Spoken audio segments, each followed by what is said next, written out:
Hello, this is my management plan for a classroom that I hope to have in the future. For the first week or two, I'd like to have the student's desk facing the front of the classroom.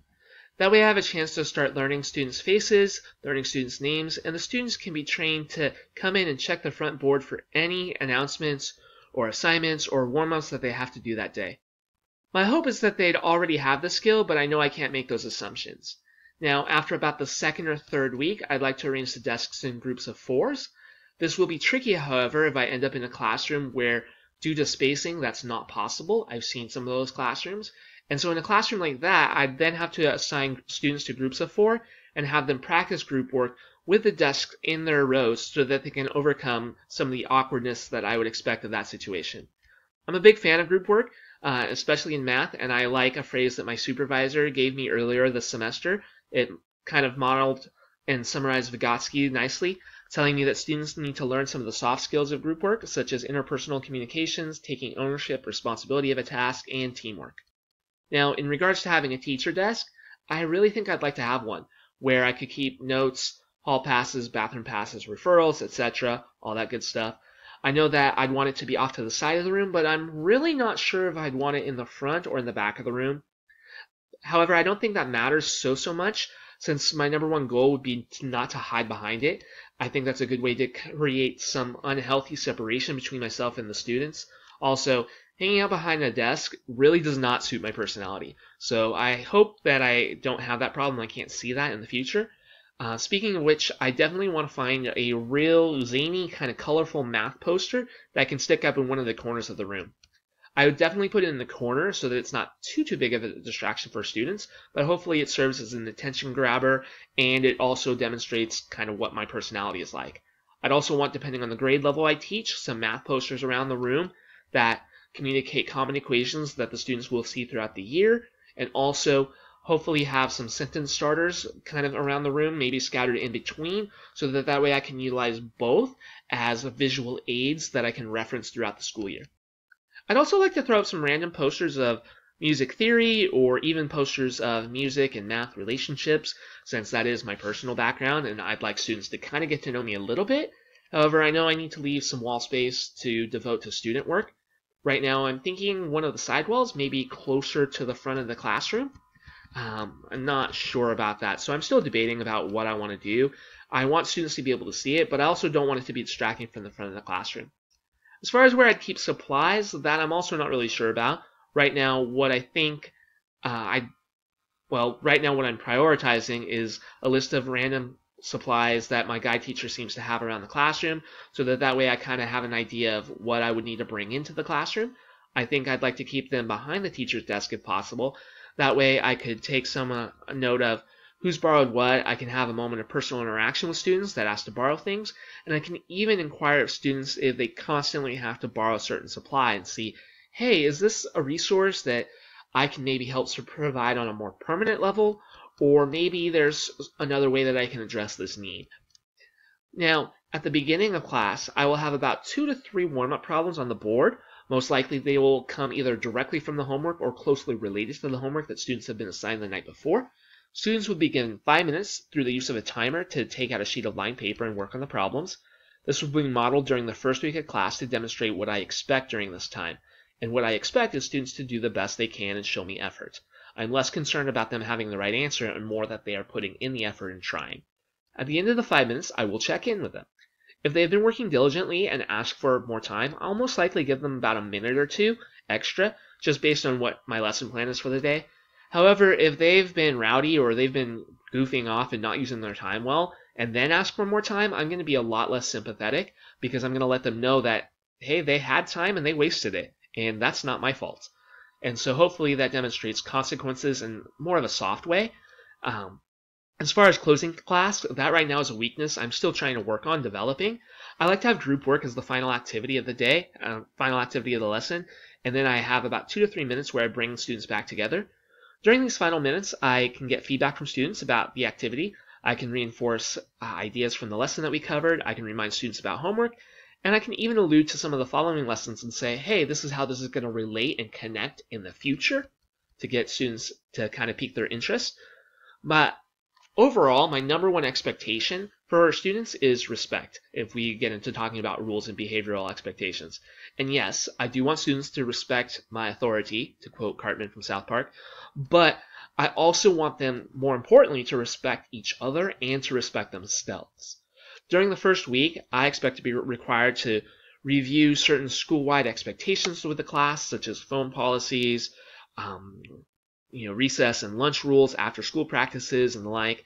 After that, what I would want to do is I would want to invite students into creating rules and expectations for the class regarding overall class behavior, group work, bathroom passes, homework, and tests.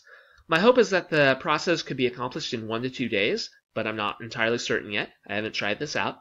I'm hoping to try it out next semester, though, where a majority of students would agree to these rules and they could be posted in the front of the classroom. The rules would also be sent home to each student's parents. Now, based on these rules, they would also have consequences, and I would definitely be interested to hear what consequences students come up with. However, right now for this assignment, I'm going to share the consequences that I can think of. The most objective consequence I can see is that any late work students turn in unless they've been absent will be docked 10%.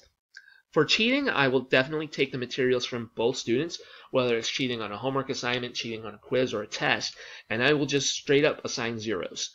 I don't want to get into the argument of who was cheating from who, whether it was on purpose or on an accident. It just should not happen anyways. For students that are showing disrespect, they will first receive a warning. After that, I will write their names on the board.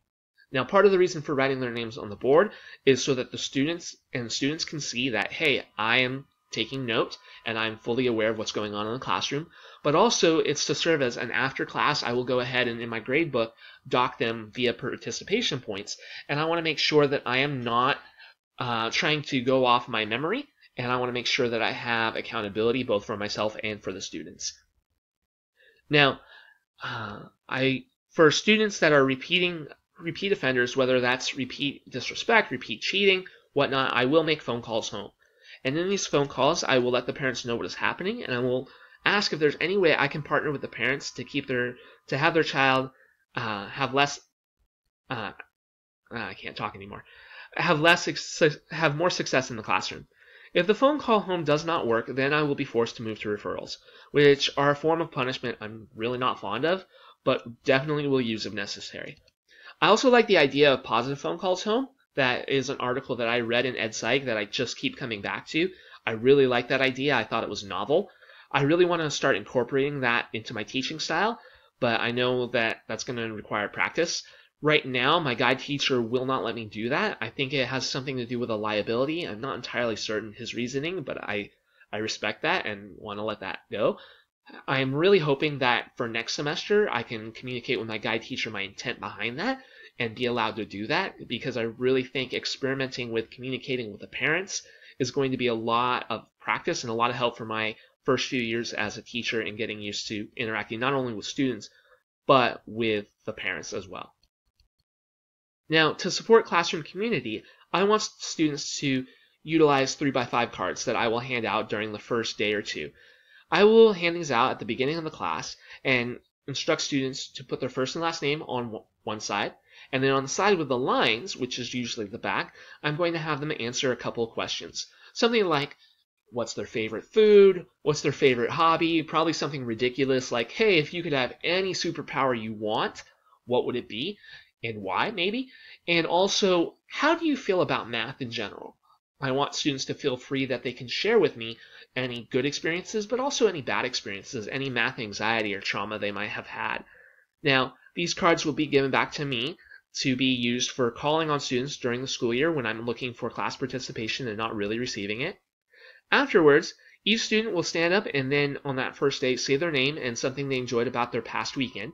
And that I'm going to use that to try to cultivate a positive atmosphere. And in following weeks, as an additional closer, I will read off a student's answers to the first couple of questions. I'm not going to read off their answer to how they feel about math. I feel like that might be a little too personal, a little too vulnerable. But then I'm going to have students try to guess what student that is. And that way they can learn a little bit more about each other. Now, as a way of supporting different cultures, I will have to make an intentional effort towards this. A lot of math assignments, I feel, really kind of sidestep this. And so I'm going to probably have to go out of my way in order to assign things where students can rely on contributing their home culture or their own personal funds of knowledge. And that's definitely something I want to do, but I expect to go through a trial and error process on this. But I'm definitely willing and totally okay with doing a trial and error, and even admitting to my students saying, hey, I gave an assignment and guess what? This is what I was going for and it didn't work. I feel like that really cultivates a sense of trust and a sense of respect from the students when I admit that, hey, I didn't do something as well as I wanted to. At least that's what I'm seeing right now. There will definitely be moments throughout the school year where I'm going to want students to participate by responding out loud in class. That will be meant to cultivate responses from the extroverts. But I'm also going to make sure that I assign moments where students can respond through written work, and so that they can write out a sentence or two or share their thoughts via paper, so that way I can hear from some of the introverts, some of the people that have great thoughts as well, but might not be the most comfortable sharing that among the class. So my hope is that by doing that and showing students that I am at least making an effort to respect all cultures, all identities, and all different personality types, that hopefully that garners the level of respect that I hope to have throughout my entire classroom. Thank you for letting me share.